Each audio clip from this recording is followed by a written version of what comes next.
소리가 막 딸랑딸랑 소리가 나겠죠. 왜? 환전해줘야 되니까. 그런데 그것이 다 누구하고 결탁이 됐냐면 종교 지도자들이죠. 제사장들하고 결탁이 돼서 장사하는 사람들이 와서 그렇게 짐승들을 팔 수 있었고 환전할 수 있었던 거죠. 그러면 커미션은 다 누구한테 들어가는 거예요? 제사장에게 들어가는 거예요. 그러니까 이권으로 결탁돼 있었고 만민의 기도하는 집 하나님께 예배하는 제사를 집례해야 되는 그 성전이 기능을 다 상실하고 사적인 이익들, 자기들의 어떤 그 기득권을 유지하는 그런 곳으로 성전이 바뀌었기 때문에 예수님이 아주 그냥 와가지고 엄청난 일을 하신 거죠. 그러면 또 하나의 질문입니다. 오늘 21세기 한국 또는 뭐 세계라고 하세요. 많은 교회들이 있어요. 예수님이 만약에 지금 오신다면 이런 일이 또 일어날까 안 일어날까? 한번 생각을 해보세요. 우리 교회는 어떤 일이 벌어질까? 여러분 이거 진짜 심각한 거 아니에요? 저는 날마다 그걸 생각하니까 예배를 그냥 허투루 드릴 수가 없는 거예요. 우리가 지금 많은 예배 가운데 하나가 아닙니다, 여러분. 내 생의 마지막 예배가 될 수 있는 거예요. 종말론적인 삶이라는 건 뭐냐면 나에게 주어진 이 시간이 마지막이라는 겁니다. 오늘이라고 하는 이 하루가 나에게 마지막 날이 될 수 있는 거예요. 오늘 우리가 드리는 이 예배가 마지막 예배가 될 수 있는 거예요. 저는 항상 설교가 뭐예요? 마지막 설교인 거예요. 내가 다시 설교할 수 없을지도 몰라. 그럼 내가 어떤 설교해야 되지? 근데 예수님은 자기가 성전이라는 거예요. 내가 성전이라는 거예요. 그리스도 예수가 성전이신 거예요. 결국 그 개념이 발전합니다. 어디로요? 저와 여러분이 교회라는 거죠. 성전이라는 거죠. 왜요? 성령이 거하시기 때문에. 너희가 성령이 거하시는 전인 줄을 알지 못하느냐. 근데 많은 사람들이 알지 못하죠. 자, 그래서 서론이 무지 길었네요. 자, 36분인데 올바른 예배, 올바른 믿음 때문에 오늘 세 본문을 함께 살펴보는데, 자, 먼저 십계명을 한번 보세요. 자, 우리가 아는 대로 Ten Commandments죠. 하나님이 명령하신 10개의 계명입니다. 그런데 제가 왜 파란색으로 저기다 써놨을까요? 네, 중요한 거죠. 십계명을 말씀하시는데 너무너무 중요한 거예요. 모두 말씀이에요. 자, 2절 한번 같이 읽으세요. 시작.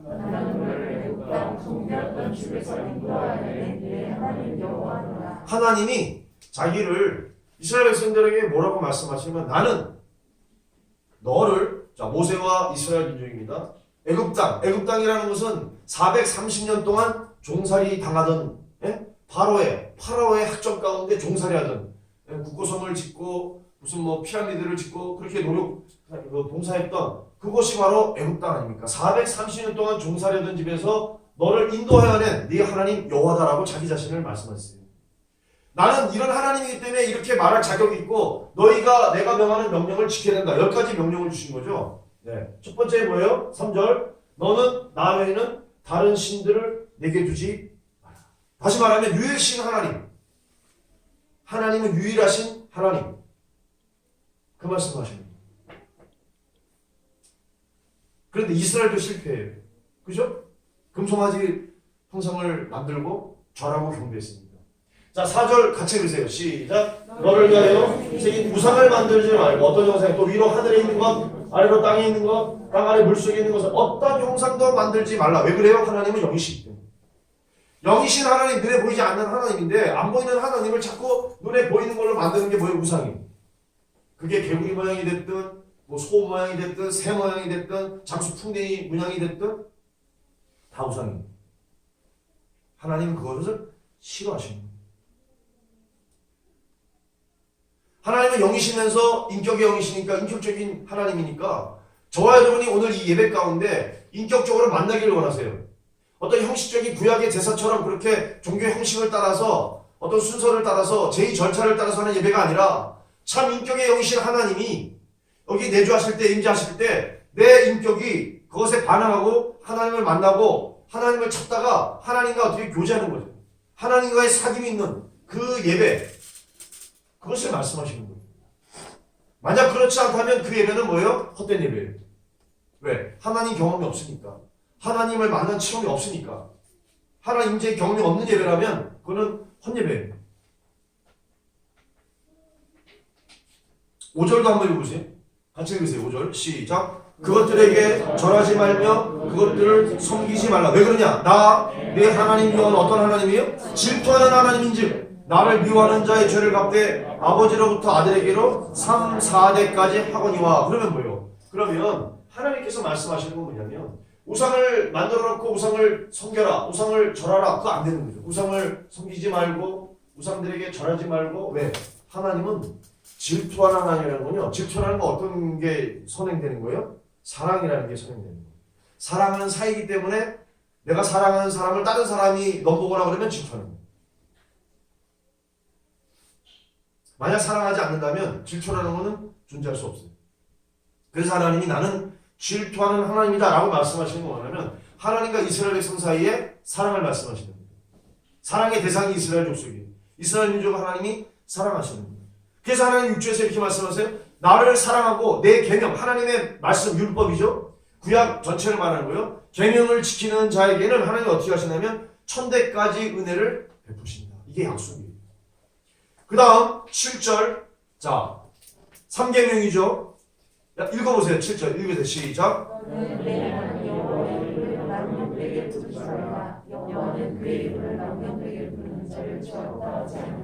하나님을 망령되이 일컫는 자는 죄가 있어요. 왜냐하면 죄 없다 하지 않겠다 하셨거든요.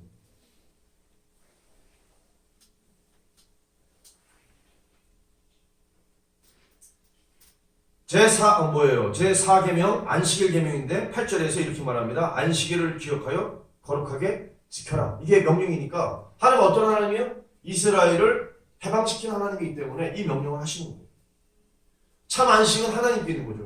왜? 안식 없이 430년 동안 중노동, 노예로서 고통 가운데 숙박 가운데 있었던 그들을 해방시키신 하나님이시니까 안식일에 대해서 말씀하는 거예요. 엿새 동안은 힘써서 일을 해라. 그러나 10절에 보니까 일곱째 날은 하나님 여호와의 안식일이다. 안식일 명령하셨어요. 하나님이 힘들어서가 아닙니다. 우리 인간들이 열심히 일상생활에서 일을 하고 자기 삶의 자리에서 소명을 다하다가 사명을 다 감당하다가 하나님께 나와서 예배하고 하나님의 안식, 이거는 우리가 지금 지키는 주일하고 개념이 똑같아요. 전에는 안식일을 지켰으나 우리가 지금 예수의 부활 이후에 예수님이 부활하신 이 일요일을 주일을 우리가 지키는 거예요. 자, 달라졌지만 정신은 똑같기 때문에 너나 너의 자손들, 아들이나 딸이나 내 남종이나 여종이나 가축이나 모든 객이라도 손님이라 할지라도 일하지 말고 쉬어라 라고 말씀하셨습니다. 왜냐하면 그 날에 하나님이 복을 주셨고요. 거룩하게 하셨기 때문에. 근데 그 정신은 그대로 오늘날 주일날로 이어졌어요. 하나님이 복을 주셨습니다. 그리고 참 안식이 있는 그날입니다. 자, 여기까지가 하나님과의 계명이죠. 그러니까 예수님이 이 십계명을 완성하신 분인데 어떻게 완성하셨어요? 하나님 사랑에 대한 것을 완성하셨고 우리 서로 사람들, 이웃에 대한 사랑을 이제 완성하시는데, 자, 사람과의 관계 가운데 12절 5계명이죠. 5계명이 인간과의 관계 첫 계명입니다. 한번 읽어보세요. 시작. 내 부모를 공경하라. 그리하면 내 하나님 여호와가 내게 준 땅에서 내 생명이 길리라. 약속이 있죠. 어떤 약속이에요? 네가 잘 되겠다. 그 땅에서 내 생명이 길게 된다는 약속을 주신 거예요. 그러니까 부모를 공경하는 자에게 주신 하나님의 약속이에요. 약속 있는 첫 계명이 10계명 가운데 제 5계명이에요. 인간관계 첫 계명. 내 부모를 공경하는 거죠. 왜 그래요? 그 부모의 원부모 한 아버지가 누구이기 때문에 그래요? 하나님이시기 때문에 그런 거죠. 그래서 하나님을 경외하는 자들은 자기 육신의 부모를 공경합니다. 이거는 변하지 않는 법이에요. 자, 그리고 13절에 6계명이 나와요. 뭐죠? 살인하지 말라. 사람 죽이지 말라. 그러니까 짐승도 죽이지 말라. 왜? 사람의 생명을 존중하는 것이고요. 그 다음에 14절에 보니까 7계명 간음하지 말아라. 그 다음에 15절에 도둑질하지 말아라. 다 말아라. 그 다음에 16절 뭡니까? 내 이웃에 대하여 거짓 증거하지 말아라. 마지막입니다. 17절 한번 같이 읽으세요. 시작. 내 이웃의 집을 건드리지 말아라. 내 이웃의 아내와 그의 남종이나 그의 여종이나 세수나 그의 나이나 내 이웃의 집을 건드리지 말아라. 자, 그러면 탐심은 우상 숭배니까 탐심을 하나님께서 금하시면서, 자, 우리가 크로스웨이에서 성경 공부할 때 이 10계명의 업그레이드 판에서 무슨 말씀을 했냐면 내 이웃에 대하여 거짓 증거하지 말아라. 위증하지 말아라. 자, 이런 거예요. 자기의 이익을 얻기 위해서 또는 그 이익을 증진시키기 위해서 거짓말하는 거죠. 이게 위증이 아니에요. 위증. 그러니까 다른 사람을 해하는 말, 모함이고 없는 말 지어내는 거고 헛된 소문이고 뭐 그런 거, 유언비어고. 유튜브에 가보세요. 얼마나 유언비어가 많은가. 목사님 저도 어떤 때는 헷갈려요. 이게 도대체 이걸 이제 검증을 해보는 수밖에 없죠. 분별해야 되는데. 자, 보세요. 그런 말들을 지어내고 그것을 이렇게 뭐 유통시키고 확산시키는 사람들에 대한 하나님의 말씀인데 하지 말라라는 거죠. 근데 크로스웨이에서 이것들을 버전업을 했어요. 어떻게? 주 예수를 증거하라. 복음을 증거하라. 자, 그거는 이제 이따 고린도전서하고 이어지는 거예요. 자, 이걸 정리해 볼게요. 하나님께서 제사장 나라, 이스라엘 백성들을 왜 하나님의 거룩한 소유된 백성으로 삼느냐? 백성, 국민, 그 다음에 주권, 영토 세 가지죠. 나라예요. 그러니까 하나님 나라, 하나님께서 요구하시는 하나님 이스라엘 백성들로 하여금 제사장의 직분을 감당하게 하셔서 이루고자 하는 나라는 하나님 나라는 제사장 나라. 그것도 신정국가예요. 누가 통치하는 거예요? 하나님이 왕이, 하나님이 다스리는 거예요. 그러니까 신정국가라는 거는 하나님이 통치자 왕이 되어서 그의 신민, 다스림을 받는 백성들, 이스라엘 백성들을 하나님의 애국에서 200만 명이나 되는 족속으로 만들어낸 거죠. 제사장 나라를 이룰 구성원들, 그 인구를 200만 명을 만드신 거예요. 장정만 60만 명이니까 홍해를 건널 때 200만 명이 있던 거죠.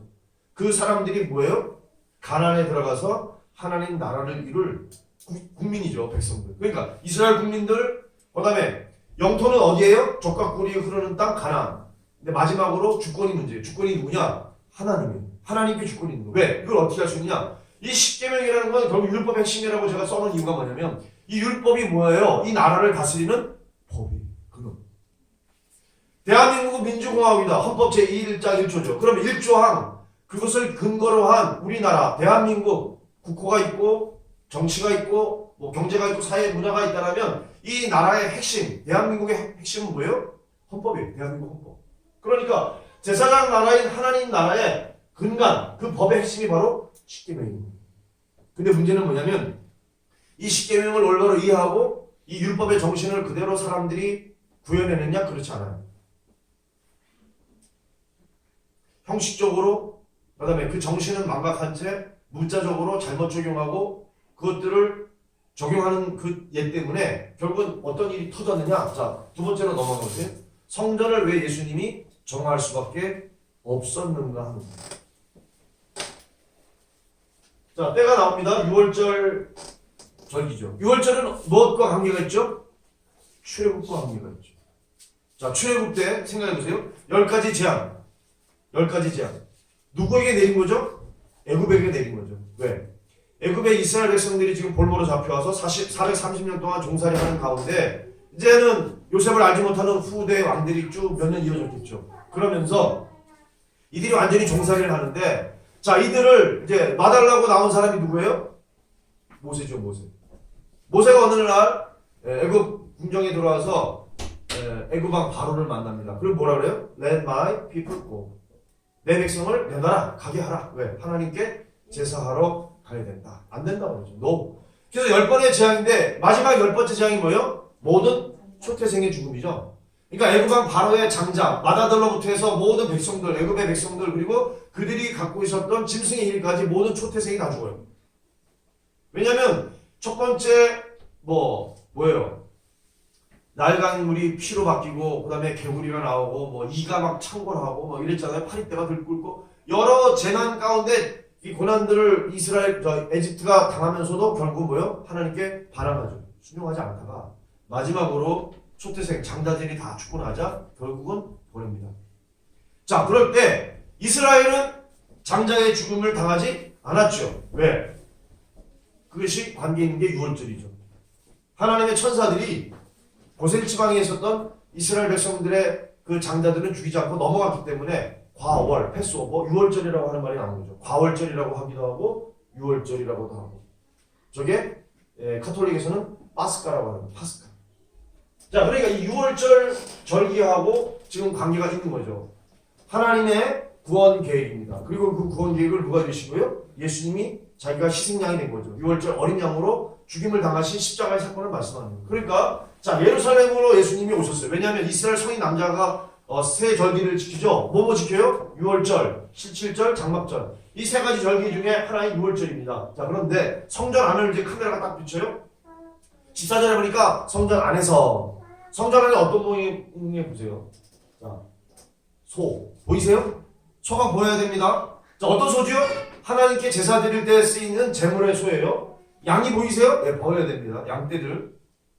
그 다음에 비둘기. 예, 가난한 사람들 비둘기로 제사할 수 있어요. 하나님이 돈이 많은 사람들은 황소가 제일 비싸죠. 예, 황소. 그 다음에 이제 뭐 양과 염소는 동급. 그 다음에 비둘기나 이런 비둘기 새끼 이런 거 새. 그 다음에 돈 받고 오는 사람들. 자, 로마 돈이나 헬라 돈은 안 받습니다. 성소에 세겔을 바꿔가지고 성년세를 납부해야 되는 거예요. 반세겔. 그러니까 예수님이 베드로하고 둘이 할 때 물고기 잡아가지고 물고기 있던 그 한 세겔을 성년세를 납부하는 거죠. 두 명이니까. 자, 그랬는데 돈을 바꿉니다. 환전을 하자는 거예요. 자, 우리도 공항에서 환전하죠. 근데 뭘 내는 거예요? 수수료가 나오죠. 근데 수수료가 엄청난 거예요. 돈 받고는 환전세하고 그다음에 이 비둘기 뭐 양, 소가 멀리서 오는 사람들은 못 갖고 오죠. 만약에 갖고 오면 어떻게 됐어요? 오는 동안에 상치기 나고 흠 있고 할 거 아니에요. 하나님께는 흠 없는 것만 드릴 수 있어요. 저는 거, 뭐 눈 먹은 거 안 돼요. 뭐 비루 먹은 거 안 돼요. 뭐 피부병 있는 거 안 돼요. 그런데 아까 설명드린 대로 이 일을 행하는 사람들과 이미 제사장은 다 결탁이 되는 거죠. 자기들 것만 사야 돼요. 근데 무려 20배 풍류를 취하는 거예요. 자, 이런 상황에서 예수님이 결국은 성전이 기능을 상실한 것을 보시고, 자, 15절 보세요. 15절. 노끈. 노끈으로 채찍을 만드셨대요. 채찍이 뭔지 아시죠, 여러분? 알아요, 진짜? 채찍은 이렇게 어렸을 때 보면은, 이거 잘못 돌리면 맞아요, 제가. 근데 이거 제대로 하면 탁 소리가 나요. 이거 해본 사람은 알 텐데 많이 안 해봤죠? 근데 그 채찍을, 여기는 우리가 시골에서 돌리던 채찍하고는 차원이 다르죠? 이 채찍 끝에 그 예수님 맞을 때 어떻게 했어요? 로마 병정들이 흘리던 채찍은. 거기 뭐 뼈 조각, 쇠, 납 조각 이런 게 있었잖아요. 그래서 예수님의 살을 막 뜯어낸 건데. 자가 예수님은 노끈으로 채찍을 만들어가지고 지금 뭐 하려고요? 양과 소를 쫓아내는 겁니다. 자, 왜 쫓아내나 한번 생각해보세요. 지금 여기 양하고 소가 무슨 죄가 있어요? 죄 있어요? 없어요? 없죠? 지금 누가 문제예요? 사람들이 문제입니다. 누가 문제다? 사람들이 문제다. 자, 그런데 양이나 소를 다 내쫓으세요. 돈을 쏟으셨어요. 돈. 그런데 보세요. 16절에 보니까 비둘기 파는 사람들에게 비둘기를 날리셨어요? 말씀을 하셨어요? 왜 그래요? 이거 생각해 보셨어요? 왜 소나 양과 이런 건 내쫓았고 돈은 엎으시고 그랬는데 비둘기는 안 날려버리신다. 비둘기 날리면요 상인들 손해보는 거예요. 소나 양이나는 가서 잡으면 돼요. 돈은 다시 모으면 돼요. 그래서 예수님이 이렇게 소나 양들 쫓으시고 돈 엎으시고 그러면서 비둘기는 이렇게 말로 하시는 거예요. 왜? 뭐라고 하냐면 자, 이 두 가지예요. 내 아버지의 집, 하나님의 집, 만민이 기도하는 집이에요. 근데 반대는 뭐예요? 장사하는 집. 자, 제가 아까 왜 그 소리를 했냐면 내가 지금 제대로 신앙생활을 하고 있는가? 내가 지금 올바른 교회, 자, 교회는 뭐냐면요. 아버지의 집이냐, 장사하는 집이냐, 이거예요. 예수님이 하나님의 집으로서의 온전한 기능을 만약에 예루살렘 성전이 하고 있었으면 이렇게 하실 필요가 없죠. 근데 그게 아니었던 거죠. 장사하는 집. 하나님의 말씀이 선포되는 게 아니라 장사꾼들의 외침, 거기 자기의 이익을 추구하는 그런 소리가 있었던 거예요. 그래서 어떻게 해요? 내쫓으셨어요. 비둘기는 안 날려보내시고 그 사람들에게 가져가라라고 말씀하셨어요. 17절 이유가 나옵니다. 자, 17절 이유 읽으세요. 시작.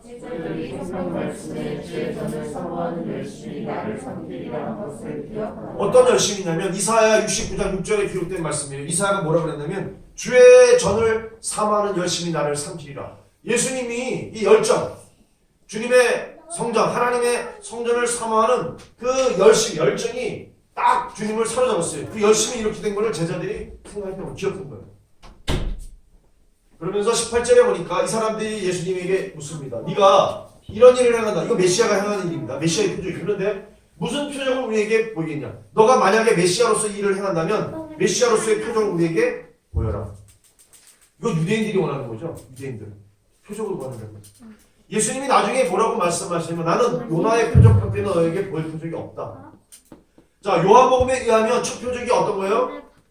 물을 포도주로 만든 표적입니다. 그 표적이 공교롭게도 요한복음 2장에 기록되어 있고 그 이후에 오늘 성전 사건이 기록되어 있는 거예요. 그러니까 요한복음 2장에 같이 기록되어 있어요. 뭐냐 도대체? 예수님이 맹물을, 이 물이죠. 물을 포도주로 만들었다. 이거는 뭐예요? 놀라운 이적이죠. 자연을 넘어선 거죠. 초자연적이고. 이거 자연스러운 거 아니잖아요. 자연스럽게 이게 포도주가 된다면 말이 돼요? 제가 딱 마셨는데 와 기가 막힌 와인이네. 이게 자연적이 아니죠. 넘어서는 거죠. 그런데 예수님이 그 이적을 초표적을 갈릴리 가나에서 혼인잔치에서 행하셨는데 여기 지금 성전 정화 사건을 일으키시면서 하신 말씀이에요. 뭐라고 말씀하시냐면 이 성전을 헐라. 자기 몸입니다. 예수님이 자기 성전이라고 하신 것은 몸이에요. 이 성전을 헐라. 그러면 어떻게 되면 내가 사흘 동안에 일으키리라. 3일 후에 부활하실 자기의 몸이에요. 그러니까 자기 몸에 대해서 말씀하신 건데 자 넘어가 보세요. 20절에서는 이들이 오해합니다. 뭐라고 예수님께 말을 했어요? 이 성전은 46년 동안에 지었다. 지금 누가 짓고 있는 거예요? 헤롯이 짓고 있습니다. 헤롯 대왕이 왜 이 성전을 지금 짓고 있느냐? 이두메 사람이에요. 유대 사람이 아닙니다. 유대 사람 출신이 아니니까 지금 로마 총독에 의해서 지금 임명된 거예요. 분봉왕입니다. 그러니까 네 군데를 다스리는 한 곳의 분봉왕인데 헤롯이 유대인들의 그 마음을 좀 어떻게 좀 환심을 사기 위해서 지금 성전을 보수하는데 46년 동안 걸리고 있는 거예요. 제자들도 얼마나 자랑스러웠으면 예수님에게 예수님 보십시오. 성전입니다. 여러분 동이 틀 때 그 빛에 반사되는 그 성전의 모습이 너무나 아름답고 그런데 그것을 자랑했던 그 성전이에요. 그런데 예수님은 자기 몸을 이제 십자가에 달려 죽으실 것을 말씀하시는 겁니다. 여러분 십자가라는 건요 너무나 수치스러운 형태예요. 로마에 오기까지 그러니까 중동에서 저주받은 나무라고 하는 거죠. 신명기에서 나오는 그 나무에 달린 자라고 하는 저주는 정말 사람들이 생각하기에 수치스러운 거죠. 근데 그 가장 극악한 형틀인 십자가가 로마에까지 이어진 거예요. 근데 로마 사람들은 이 십자가 형틀을 당하지 않아요. 로마 사람들에게는 이 형벌이 없어요. 그런데 지금 속국인 이스라엘 백성들을 다스릴 때 이스라엘 사람 가운데 예수를 지금 십자가에 달려 죽게 한 거죠. 자, 예수님이 이 성전을 헐라하셨을 때 이 성전은 46년 동안에 지었는데 헤롯 성전을 말하는 거죠. 네가 3일 동안에 이 성전 46년 동안 지금 짓고 있는 이 공사 중인 성전을 일으키겠느냐 반문하는 겁니다. 21절 같이 한번 읽어보세요. 시작. 그러나 예수는 성전된 자기 육체를 말하고 말씀하신다. 자, 성전된 자기 육체 예수님의 몸 아까 말씀드렸죠. 좀 더 확장된 의미로 저와 여러분이 뭐예요? 하나님의 성전이라는 거죠. 결국은 장소가 중요한 게 아니라 외적인 건물이 중요한 게 아니라 여러분 건물이 뭐 중요하지 않다는 소리가 아니라 그것보다 더 중요하다는 게 뭐예요? 수가성 여인을 만났을 때 그 예수님에게 이 여인이 어떤 질문을 했냐면 사마리아 여인이니까 사마리아에 뭐가 있었어요? 그리심산이 있었어요. 자기들은 그리심산에서 예배했습니다. 근데 유대인들은 남쪽이니까 어디서 예배드리는 거예요? 예루살렘에서 예배하는 거죠. 그러니까 묻습니다. 예루살렘에서 예배하는 게 맞습니까? 아니면 우리처럼 사마리아 사람처럼 그리심산에서 예배하는 게 맞습니까? 라고 예수님께 질문했어요. 제사를 어디서 드려야 되냐는 거예요. 그때 예수님은 뭐랬어요? 예루살렘에서도 말고 그리심산도 아니라는 거예요. 무슨 얘기냐면 중요한 것은 하나님과 인격적인 교제 만남이라고 했어요. 오늘 저와 여러분이 이 예배 가운데 하나님의 인격적인 그 교제 만남 없다고 한다면 아무 의미 없습니다. 결국 예수님이 그 정신 이 말씀을 하실 때 죽은 자 가운데서 살아나신 후에 22절에 보니까 제자들이 그때 예수님이 그때 말씀하셨던 게 이런 내용이구나라는 것을 기억하고 뭘 믿었다? 성경 말씀을 믿고 예수께서 하신 말씀을 믿었다라 이렇게 있어요. 자, 마지막으로 넘어가 보세요. 자, 성전을 헐어라 사흘 만에 다시 일으키리라 이런 말씀이 있었어요. 자, 그랬는데 십자가의 도 결국 뭐냐면 십자가의 도라는 게 뭐예요? 길이죠. 말씀도 도예요. 여러분 길에서 보면은 도를 믿습니까? 라고 하는 사람도 있잖아요. 그 도가 뭐냐면 진리예요. 진리. 어떤 길이냐? 내가 지금 진리 가운데 있는 예수님입니다. 내가 무엇을 믿느냐라는 거죠. 그러니까 바울이 말하는 건 뭐예요? 바울이 말하는 하나님의 말씀 가운데 진리가 뭐냐? 십자가의 도라는 거죠.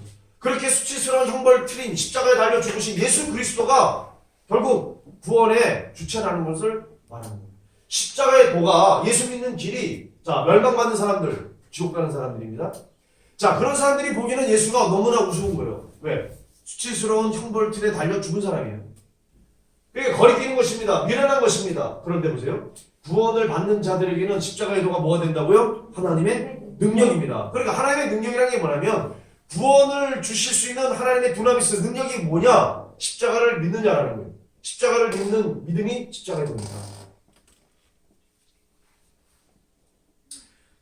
사도 바울이 2차 선교 여행 때 세워진 교회가 고린도 교회입니다. 그런데 고린도라고 하는 도시 자체가 우상 숭배의 근원지예요. 타락한 도시입니다. 왜? 돈을 너무나 잘 벌어 상업 도시니까. 상업이 번창하고 잘 사는 사람들이 많다 보니까 어리석은 부자가 많은 거예요. 지혜로운 부자가 아니에요.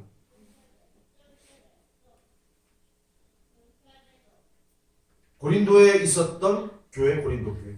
고린도 교회에서 신앙생활하던 그리스도인들. 자, 여러분 생각해보세요. 내가 지금 예수를 믿고 그리스도인으로서 내가 예배하고 믿음 생활을 하는데 사도 바울이 말하는 고린도 교회 편지를 통해서 이 믿는 자들 그리스도인의 실제적인 삶, 그리스도인이 정말로 걸어가야 될 믿음의 길이 뭐라고 지금 사도 바울이 말하느냐.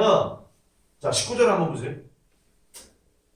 기록된 바 내가 지혜 있는 자들의 지혜를 멸하고 총명한 자들의 총명을 패하리라. 이 말씀이 기록되어 있다는 겁니다. 여러분 고린도 교회는요 분열된 교회예요. 왜 분열됐죠? 바울파, 아볼로파, 게바파, 그리스도파.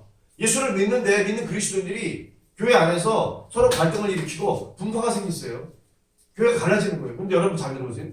교회를 가르게 하는 것은 누구의 회책이다? 사단의 회책입니다. 그래서 교회가 갈라지고 교회를 이렇게 깨트리는 것은 사단의 계획입니다. 사단의 계획. 그래서 사도 바울이 이 고린도 교회를 책망하는 거예요.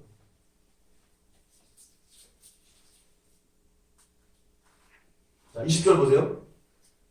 사람들은 고린도는 이제 그리스 쪽이에요. 그리스 쪽은 뭐가 발달했냐면 철학이 발달한 사람들. 우리가 잘 아는 플라톤, 아리스토텔레스 다 그리스 출신이에요. 그러니까 그리스의 법, 철학 유명한 거죠. 나중에 로마가 그리스를 점령하잖아요. 그런데 로마가 결국은 어디에 동화되냐면 그리스 문화에 헬라 문화에 동화되는 거예요. 거꾸로잖아요. 자, 자오가 그래서 이런 말씀이 기록되어 있는 거예요. 자기들은 스스로 지혜 있어요. 왜? 수많은 철학자들, 운명가들이 탄생한 곳이에요. 그런데 지혜 있는 자가 어디 있냐? 선비가 어디 있냐? 서기관들입니다. 이 세대의 변론가가 어디냐? 거기 괴변는 자들 많죠. 말 잘하는 사람들, 소피스트들. 그런데 다 어디 있냐? 하나님께서 이 세상의 지혜를 자기들이 스스로 지혜롭다고 생각하는데 하나님은 어떻게 했다고요? 이거를 다 미련하게 하셨다. 왜 미련해요? 자, 여러분 그리스의 철학이든지 로마의 법이든지 아니면 어떤 사람들의 똑똑한 것으로 구원을 받을 수 있느냐? 답은 뭐예요? 없다. 없어. 여러분 이게 결론이에요. 우리 하나님 또 독생자 예수 그리스도 창조주시죠. 전능하셔서 창조하신 분이. 그런데 파괴도 하세요. 어떤 의미냐면 자, 하나님이 세상에 악이 관영했을 때 물로 홍수로 심판했어요. 하나님은 상한 갈대를 꺾지 않으시는 사랑이 많으시는 분이세요. 그러나 때로는 산산이 부수기도 했어요. 창세기 11장에 하나님을 대적해서 높은 대를 쌓고 하나님과 맞짱을 뜨려고 했을 때 하나님께서 개입하셔서 그걸 다 흩으셨어요. 산지사방으로 사람들을 다 흩으셨어요. 왜? 언어가 하나였는데 그 언어를 다 혼잡게 하셨어요.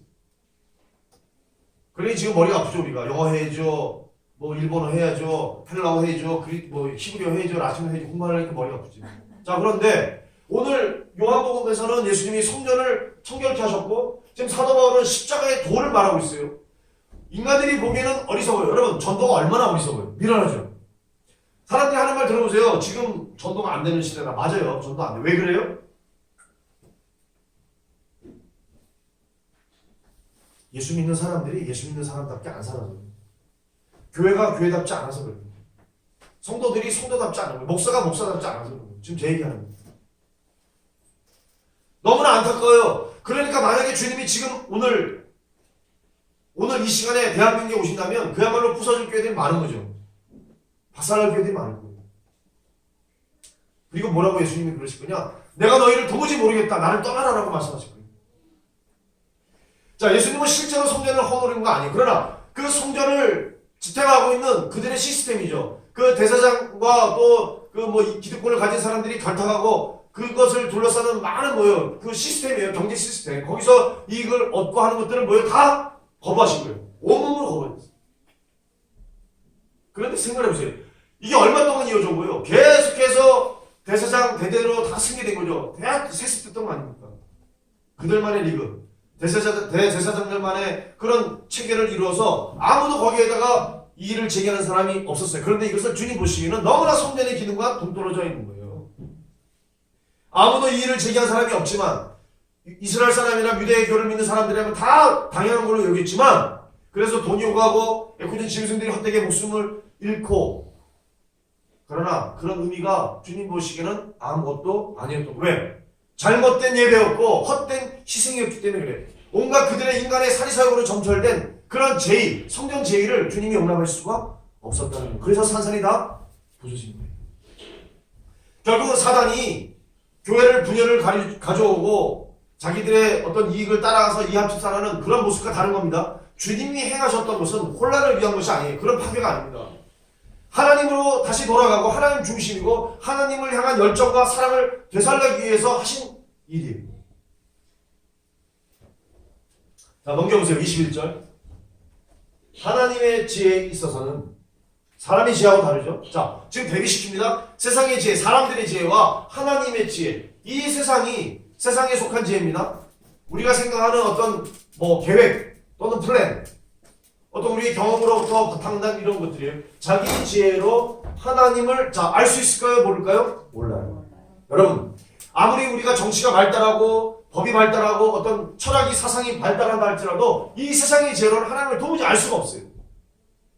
그래서 하나님께서 정하신 방법이 뭐냐? 하나님께서 어떻게 했느냐? 전도에 미련한 곳으로. 전도라는 게 십자가의 도를 전하는 거예요. 예수 그리스도를 전하는 도가 십자가의 도에 전도에 미련한 곳으로 누구를 구원하시느냐? 믿는 자들을 구원하십니다. 여러분 이거 중요해요.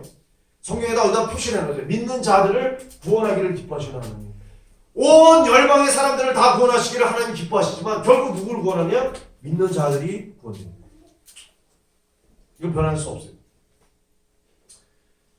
이스라엘 사람들은 표적을 구합니다. 그래서 예수님께도 표적을 구했대요. 네가 만약에 메시아라면 메시아의 표적을 우리에게 보여라. 이미 예수님은 요한복음의 2장에 뭐라 했어요? 물이 포도주로 바뀌는 이적을 행하셨어요. 초자연적인 이적입니다. 바다 위 무리를 걸어오시고 그런 폭풍을 담담케 하는 이적을 행했지만 그들이 안 믿었을 뿐이에요. 헬라인 그리스인들은 지혜, 철학자들이니까 지혜를 구해요. 근데 그들이 보기에는 이 하나님의 방법이 지혜롭지 않은 거예요. 어리석어요. 그러나 벌써 23절입니다. 읽으세요. 시작. 우리는 십자가에 못 박힌 그리스도를 전하니 유대인에게는 거리끼는 것, 이방인은 미련한 것입니다. 그 사람들 지혜롭다고 하는 사람들이 생각하는 정말로 어리석은 거예요. 미련해. 하나님의 방법이 어리석은 거예요. 왜 자기 아들을 십자가에 달려서 죽게 하고 그를 믿으라 그러는가? 그런데요, 그 길 외에는 지옥의 권세에서 사망과 저주 가운데서 건져낼 방법이 있다 없다? 없어요. 이 길만, 이 십자가의 길만 유일한 길이에요. 그래서 예수님이 하신 말씀이 나는 길이요 진리요 생명이라는 말씀.